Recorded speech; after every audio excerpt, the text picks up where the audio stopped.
Ihalo ang cloves sa dish soap at hindi mo mapapaniwalaan ang resulta. Hindi ko kailanman naisip na ang pagsasama ng dalawang sangkap na ito ay makakagawa ng ganito. Nagulat ang mga kaibigan ko sa mga resulta.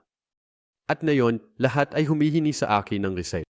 Siguraduhin, panoorin hanggang dulo, ituturo ko sa inyo tamang paraan. Paggamit nito, para magsimula, magdagdag ng 8 ounces ng tubig kaldero.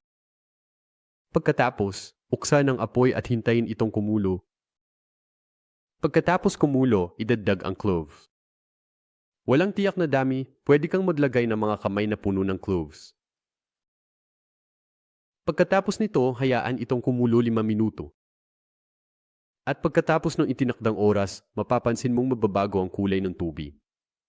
Yan ang eksaktong kailangan natin. Nagiging concentrated ang tubig sa mga sangkap ng cloves. Ngayon, salain lang ang timpla at itapon ang cloves. Kailangan lang natin ang likido. Susunod, dadami tayo ng floor freshener. Magdagdag ng mga 3 ounces sa timpla. Pwede mong gamitin ang paborito mong brand dito. Magdadagdag din tayo ng puting suka. Parehong dami, mga 3 ounces. At sa wakas, idagdag na natin ang dish soap. Gumagamit ako ng pulang ito, pero pwede kang gumamit ng kahit anong gusto mo. Magdagdag ng 2 kutsara, haluin na mabuti. Kaibigan, ang tip na ito ay maganda sa bahay. Pagkatapos kong matutunan ito, hindi ko na kayang mabuhay wala. Dahil talagang kapaki-pakinabang ito. Kapag nahalo mo na mabuti, handa na ito. At ngayon, ang kailangan mo lang gawin ay ilipat ang timpla sa isang spray bottle o kahit anong lalagyan na madaling gamitin. Pagkatapos kong simulan ang paggamit nito sa bahay, wala na akong problema sa mga insekto at langaw.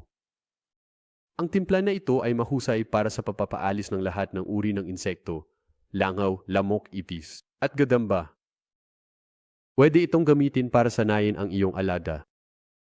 Kung ang iyong alaga ay gumagawa ng kanilang mga pangangailangan sa maling lugar, ilapat ang timpla na ito.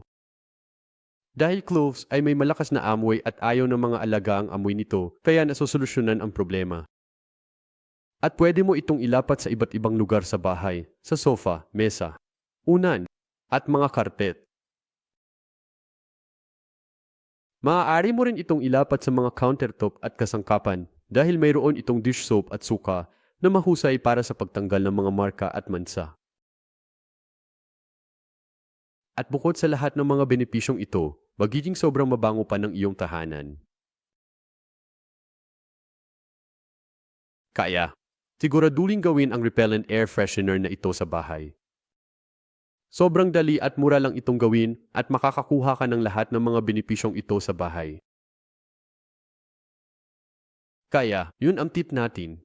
Sana nagustuhan niyo ito. Salamat sa panonood at magkikita-kita tayo sa susunod na video.